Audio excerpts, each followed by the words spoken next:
নুরুল হুদা সাহেবের অন্য অপরাধ থাকলে তাকে সেই মামলায় বিচার করেন। তাকে ধরে নিয়ে 4-5 জন লোক পাঠালেন, তাকে পাঠিয়ে দিয়ে জুতার মালা পরিয়ে দিয়ে লাঞ্ছনা করবেন, হয় না। সমাজের নর্মস ভ্যালুস গুলো ধ্বংস করে দেওয়া হচ্ছে। কাজেই আমাদের বক্তব্য হচ্ছে ভারতবর্ষ অবশ্যই তার প্রতিবেশী রাষ্ট্রগুলোতে গণতন্ত্র এবং অসাম্প্রদায়িক মূল্যবোধ থাকুক, এটাই চাইবেন বলে আমরা মনে করি। ওইখানে বসে জঙ্গিবাদ, ওইখানে বসে উগ্র সাম্প্রদায়িক শক্তি যা গণতন্ত্রের অন্তরায়, সেটিকে বিশ্বের কোনো দেশই কিন্তু গ্রহণ করবে না। বাংলাদেশে যদি উগ্র সাম্প্রদায়িকতা, ওই জেএমবি, বাংলাবাই, শাকর রহমান, মুফতি হান্নান, লস্করে তৈবা আপনি একের পর এক পয়দা করতে থাকেন, একের পর এক গ্রেনেড হামলা করতে থাকেন, একের পর এক অস্ত্র আমদানি করতে থাকেন, এটা পৃথিবীর কোনো সভ্য দেশই আপনাকে গ্রহণ করবে না। এবং যেই কারণে মাত্র 1 বছরেরও কম সময়ে ইউনূসের গ্রহণযোগ্যতা একেবারে শূন্যের কোঠায়।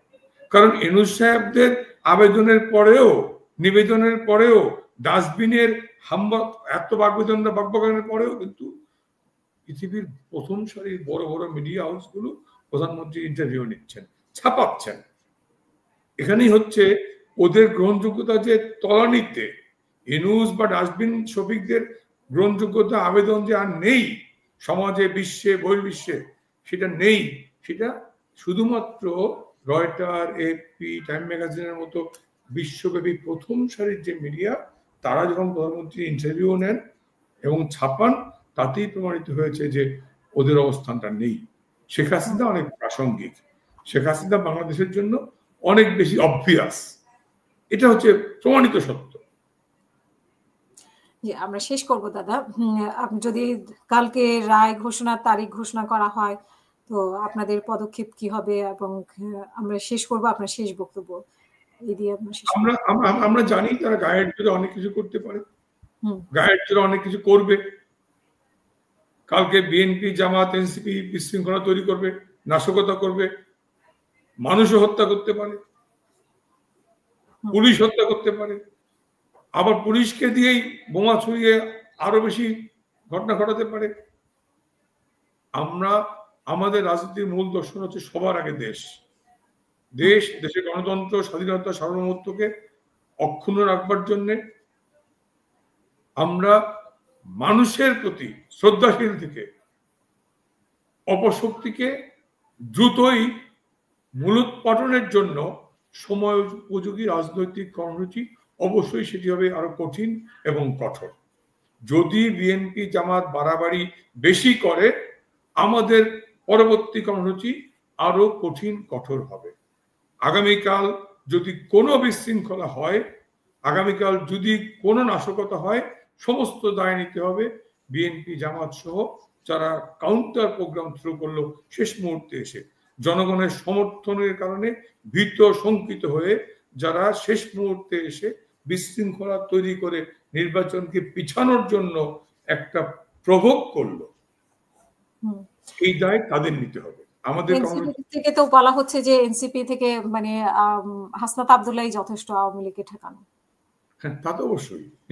এখন আর তো রাজুতে আয় বলে না, এখন কি বলে রাজুতে আয় বলে? আগে তো কি যায় রাজুতে আয়, এখন কি আর বলে? শুনছেন গত কয়েক মাসে শুনছেন রাজুতে আয় বলতে? কাজেই গ্রামে একটা কথায় উঠতে পারে না চড়ুই, কি জানি কি বাদে ঢেকি। হ্যাঁ, ঢেকি বাঁধতে এক্সপার্ট লাগে। উঠতে পারে না চড়ুই, কি একটা কথা ভুলে গেছি, ঠাকুমা বলতে নাকি। হ্যাঁ, কাজেই সে কারণে বলছি যে প্রথম একটু হানিমুন পিরিয়ড থাকে, নতুন বউকে সবাই একটু আদর করে, পরে যখন মাস 6 যায় তখন মানুষ বউটা কেমন রাখতে পারে কিনা, ঘর ঝাড় দেয় কিনা, আচার ব্যবহার ভালো কিনা, কথাবার্তা সুন্দর কিনা, তখন মানুষ মাপা শুরু করে। কেমন প্রথম কয়েক মাস হানিমুন পিরিয়ড থাকে বিয়ের পরে, এটি পার হয়ে গেছে। ওটা ইউনূস ওই এনসিপির ওই পিরিয়ড শেষ। হ্যাঁ, কাজেই বিএনপির অবস্থানটা কি আমি জানি না, তার হঠকারী সিদ্ধান্ত তারা কেন নিল। বিএনপি আগে নিজের পায়ের তলার মাটিটা দেখা উচিত এই কারণে প্রত্যেকটা নির্বাচনী এলাকায় তার যে অভ্যন্তরীণ দ্বন্দ্ব,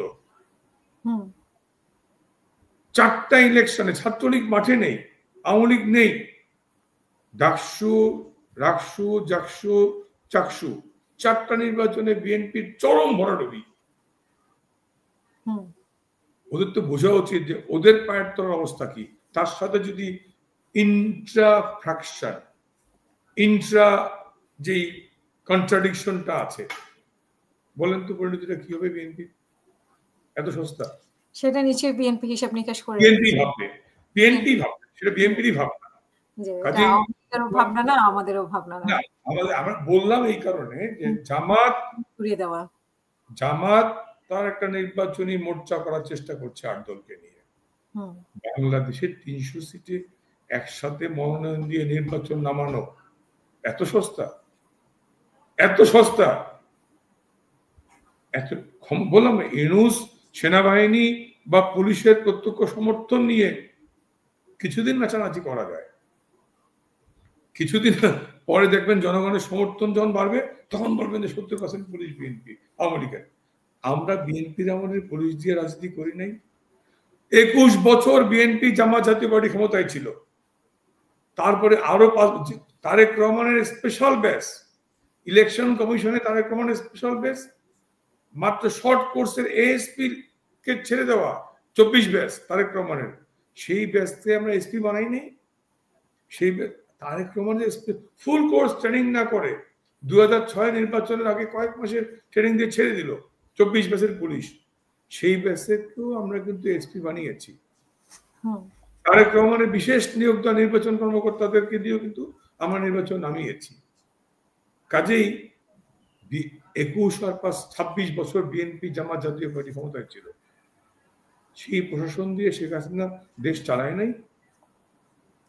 কাজেই সহজ একটা আওয়ামী লীগের ট্যাগ দিয়ে দেওয়া। আওয়ামী লীগের আমলে আজকে যারা যে 5 জন সিনিয়র সেক্রেটারি এক্সটেনশন কি বলে চুক্তিভিত্তিক নিয়োগ পেল এই আমলে, মোপা, এডুকেশন, হেলথ, বড় সিনিয়র 5 জন সেক্রেটারি, কোন বেটা আওয়ামী লীগের সময় প্রমোশন না পেয়েছে? যেই 5 জনকে এই এনবিআর এর চেয়ারম্যান বলেন, MOPA secretary, recently pass MOPA secretary, education secretary, আপনাদের হয়ে কাজ করবে। কাজে কার হয়ে কাজ করবে? He is committed to do serve the nation. সে জনগণের, রাষ্ট্রের কর্মকর্তা বা কর্মচারী, কারো দলের না। কাজে যারা আজকে বিএনপি বা ইউনূসের তাবেদার, তারা কিন্তু শেখ হাসিনার আমলে প্রমোশন পাওয়া, তারা কিন্তু এই প্রত্যেকেই কিন্তু আমাদের 15 বছরে senior secretary, deputy secretary, joint secretary, additional secretary পর্যন্ত হয়েছে। কাজেই বেনিফিট সবাই নিয়েছে। বললাম তো, পাটোয়ারি সাহেব পুলিশের আইজি ছিলেন, কে না জানে তিনি বিএনপি? পাটোয়ারি সাহেব পুলিশের আইজি ছিলেন, কে না জানে তিনি বিএনপি? যারা পুলিশের ছিলেন বা আছেন, এখানে দাদা সমস্যা, মানে কে বিএনপি কে আওয়ামী লীগ, আওয়ামী লীগের সময় আমি কিন্তু বিএনপি আওয়ামী লীগ ভাগ করছি না। আমার কাছে তারা প্রজাতন্ত্রের কর্মচারী কর্মকর্তা, আমার কাছে বিএনপি আওয়ামী লীগ পরিচয় না। বিএনপি বলছে বা জামাত বলছে 70% আওয়ামী লীগ, আমি বলছি তারা প্রজাতন্ত্রের কর্মচারী কর্মকর্তা। তাদের কাছে দেশ বড়, প্রজাতন্ত্রের কর্মকর্তা কর্মচারী ভেবেই কিন্তু আমরা প্রধানমন্ত্রী কার্যালয় থেকে শুরু করে একেবারে ডিসি, এসপি, এডিসি, ইউএনও পর্যন্ত আমরা কোনো বাছ বিচার করি নাই, আমরা করিনি। কাজেই আমরা তো যেহেতু এমপি ছিলাম, মাঠ পর্যায়ে ইউএনওদের দেখেছি তার পলিটিক্যাল অ্যাফিলিয়েশনটা কি, ওসিদের দেখেছি। যেহেতু আমার বাড়ি মেহেন্দিগঞ্জ, হিজলা, দুর্গম নদী চরাঞ্চল, এখানে ভালো পোস্টিং এ যেত না। যারা আওয়ামী লীগ করে এরা তো প্রাইস পোস্টিং নিত না, প্রাইস পোস্টিং এ ঢাকায় থাকতো, আর আমারটা ছিল ডাম্পিং পোস্টিং। আমি দেখেছি তো, আমি আমারটাই বললাম, হিজলা মেহেন্দিগঞ্জটা অলওয়েজ ডাম্পিং পোস্টিং।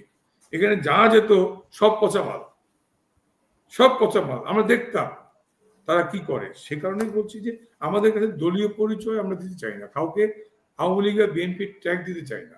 আমাদের কাছে তিনি প্রজাতন্ত্রের কর্মকর্তা কর্মচারী, সেটা তিনি সেইভাবেই রাষ্ট্রের কাজ করবেন, জনগণের সেবা, জনকল্যাণে কাজ করবেন, সেটি হচ্ছে আমাদের মূল দর্শন। আমরা কিন্তু বললাম তো, ওই যে কালকেই বলছিলেন, আমাদের মুক্তিযুদ্ধ পদক 21 পদক দেওয়ার ক্ষেত্রেও কিন্তু আমরা বিএনপি আওয়ামী লীগ বাছিনি। আমজাদ সাহেব চলচ্চিত্রকার, বা দেখবেন বিএনপি মনা যারা সংস্কৃতি কর্মী হয়ে যায় আর কি, এটা সবচেয়ে দুঃখজনক যেটা হয়। বিএনপি আওয়ামী লীগ সবাই তো দেশের জন্য মানে এখানে তো বিএনপি আওয়ামী লীগ বাঁচার কথা না, কিন্তু আমাদের হয়ে যায় এবং দেখা যায় যারা করেন তারা করেন, আমরা করিনি, বঙ্গবন্ধু কোনো করেননি, আমরা বাছ বিচার করতে যাইনি। আপনি বলেন, অনেকে অনেক কথা বলে, যেই দেশে যারা শেখ রাসেলকে হত্যা করতে পারে, বঙ্গবন্ধুর সন্তান হওয়ার কারণে শিশু রাসেলকে হত্যা করতে পারে, তার প্রতিহিংস কি হওয়া উচিত ছিল?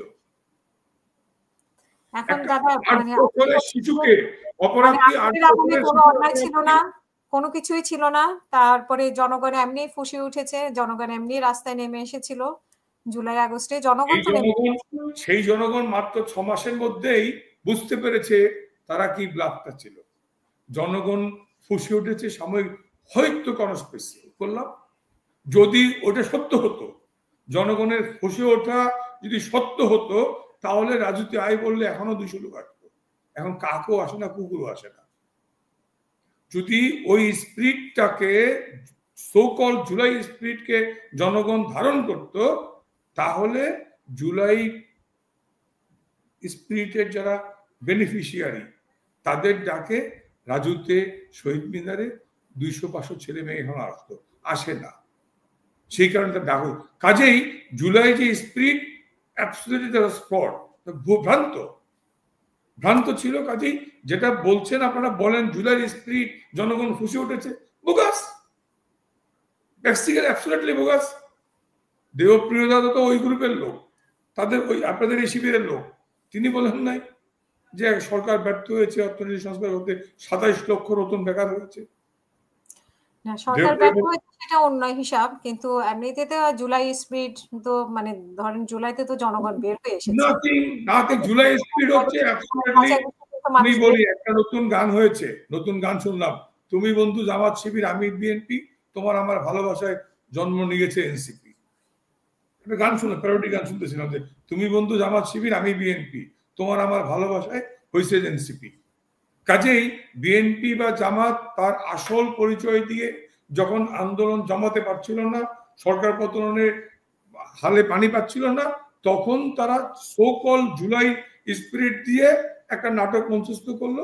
সেখানে হ্যাঁ, সাংগঠনিকভাবে আমরা ব্যর্থ হয়েছি, অথবা গোয়েন্দা সংস্থার ষড়যন্ত্রের কাছে আমরা হেরে গেছি, অথবা এটা সত্য যে আরো বেশি মানুষ হত্যা করে, চীনের মতো গণহত্যা করে আমরা ক্ষমতা থাকতে চাইনি। সে কারণে আমরা ঠিক আছে, ওকে। আর যদি প্রকৃত অর্থেই জুলাই স্পিরিট বলতে কিছু থাকতো, জুলাই চেতনা বলতে কিছু থাকতো, যদি প্রকৃত অর্থেই আদর্শিক কিছু থাকতো, তাহলে কিন্তু এখনো ছাত্রছাত্রীরা বা মানুষ তাদের পক্ষে থাকতো। ডাকসু নির্বাচনের ফলাফলটা দেখেন নাই, এনসিপি কি পরিণতি, দেখেন নাই ডাকসু নির্বাচনের অবস্থাটা কি। কাজেই ওটা অ্যাবসলিউটলি বোগাস। যাই হোক, আমি দেখছিলাম যে আওয়ামী লীগের লকডাউন ঠেকাতে ডাকসুর নেতৃত্বে বিক্ষোভ, মানে ডাকসুর নেতৃত্বে দেখেন আপনি কত লোক, আপনি বলেন, আমি দেখে এসেছি না, আমার এখানে চলছে টেবিল টকে, আমি দেখতে পাচ্ছি যে কয়েকশো হবে। হ্যাঁ, আমি যখন ডাকসু ভবনে বসে হ্যান্ডমাইক দিয়ে কথা বলছিল শোতে আসার আগে, বলছে হলপাড়া থেকে আসবে তারপরে মিছিল বেরোবে, অর্থাৎ আর আবেদনটা নেই, ওই আবেদনটা নাই। 100, 200, 300 লোক নিয়ে মিছিল করা যেতেই পারে। যদি বুঝতাম এখানে 30,000 ছাত্রছাত্রী নেমে আসছে, 5,000 আসছে, 2,000 আসছে, তাহলে বুঝতাম যে ছাত্ররা এটাকে ওন করছে। কর্মচারী ঘরের পিয়ন চারপাশে এনে, লোকজন ডেকে এনে, যখন সন্ধ্যায় প্রোগ্রাম দিয়ে মিছিল নামতে পারছিল না, আমি দেখছিলাম সন্ধ্যা, আমি টেলিভিশন, আমি যে এখন টিভি খোলা আমার সামনে, আমি দেখছি। কাজেই প্রোগ্রাম